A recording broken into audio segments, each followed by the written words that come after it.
নমস্কার, দেখছেন কলকাতা টিভি। আমি সুচন্দ্রিমা। ধর্মযুদ্ধ 2024 নিয়ে আপনাদের সঙ্গে রয়েছি। রাজ্যে প্রথম 2 ঘন্টায় ভোট পড়েছে 15.68%। আমরা সকাল থেকে আপনাদেরকে ভোটের চিত্র দেখাচ্ছি।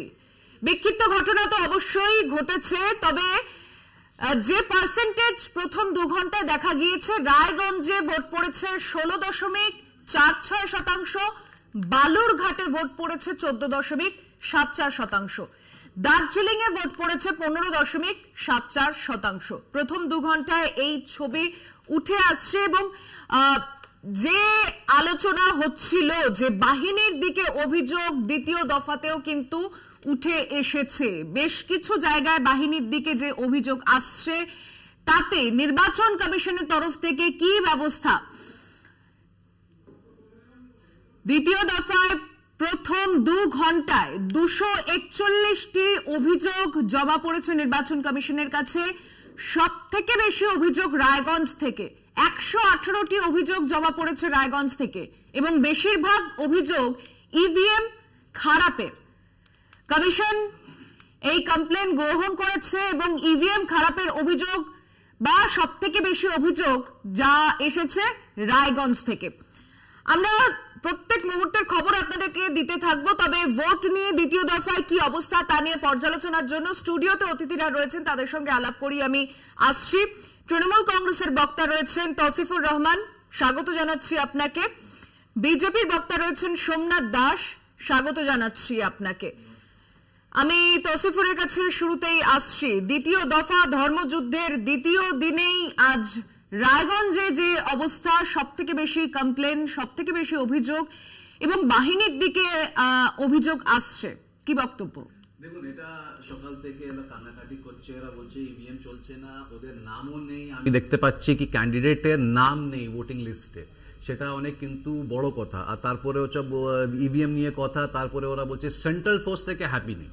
ওরা বলছে we are not happy with the central force. এটা কে কি বলছে? কিন্তু বিজেপির ক্যান্ডিডেট বলছে সেন্ট্রাল ফোর্স থেকে হ্যাপি নেই, ইভিএম। আর তারপরে বলছে state election commission, central election কমিশনকে নিয়ে ওরা খুশি নেই। এখন আমরা কি করবো বলুন?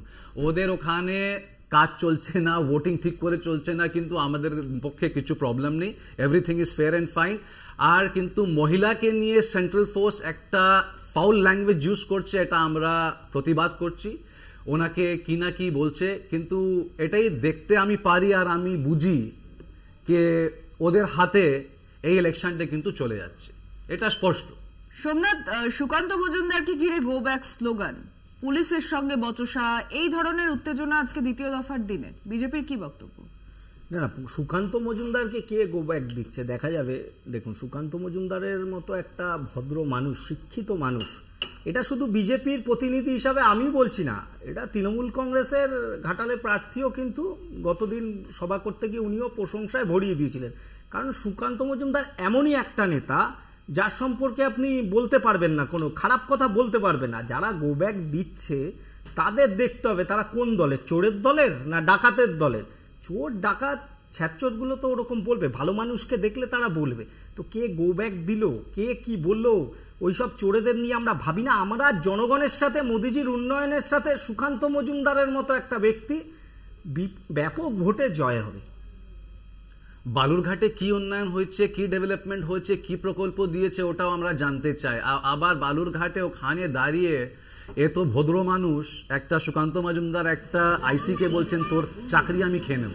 এটা আপনার ক্যামেরায় আপনি পেয়ে যাবেন। এখন যদি পুলিশ উনি না, যদি তৃণমূলের দলদাস হয়ে যায়, ভাই ভাই আজকে দেখো কিছু ঝামেলা হচ্ছে না, আমি লেটস ডিবেট নাইসলি। আর তুমি একটা কথা বলো, হ্যাঁ, যে যে ভাষা বোঝে ওনার কমপ্লেইন্ট ইভিএম কে নিয়ে আজকে, না যে যে ওনার কমপ্লেইন্ট সেন্ট্রাল ইলেকশন কে নিয়ে, না যে ভাষা যে বোঝে তাকে সেভাবে বলতে হবে। আপনি যদি শাসনের কথাই বলে থাকেন, তাহলে সেই মানুষগুলোর দিকে এই অভিযোগগুলো কেন তুলছেন যে তারা সুকান্ত মজুমদারকে কেন বলেছে মহিলাকে বলছে প্রস্টিটিউট?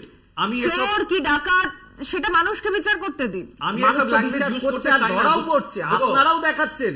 তুমি আমাদেরকে চোর ডাকাত বলছো, খবর তো আমরা দেখাবোই, খবর তো আমরা দেখাবোই। এক একটা মন্ত্রী চুরির দায়ে, ডাকাতির দায়ে, বলো আমাকে করার দায়ে জেলে যাচ্ছে। তারপর বিজেপিতে গেলে ধোয়া তুলসী পাতা হয়ে যাচ্ছে, মানুষ কি সেটাও দেখে? গেলে আপনি তাদের বলবেন না কেন? আমি বলছি আবার বিজেপিতে গেলে আপনি বলছেন ধোয়া তুলসী পাতা, আবার যখন এটাই তো হচ্ছে। বিজেপি থেকে আবার Fact check। শুনুন, বিজেপি থেকে যখন আবার যাচ্ছে তারা কি পাতা হয়ে যাচ্ছে তখন? বিজেপিতে আবার এই রাজীব, কেন? এই মুকুল, এরা যখন আবার চলে গেল, মমতা বন্দ্যোপাধ্যায় তো এদেরকে একদম বরণ করে নিয়ে নিল। আরে তুমি এদের তো গদ্দার বলেছিল, তুমি আমাদেরকে চোর বলছো, বলেছিল। এই রাজীবের নাকি এত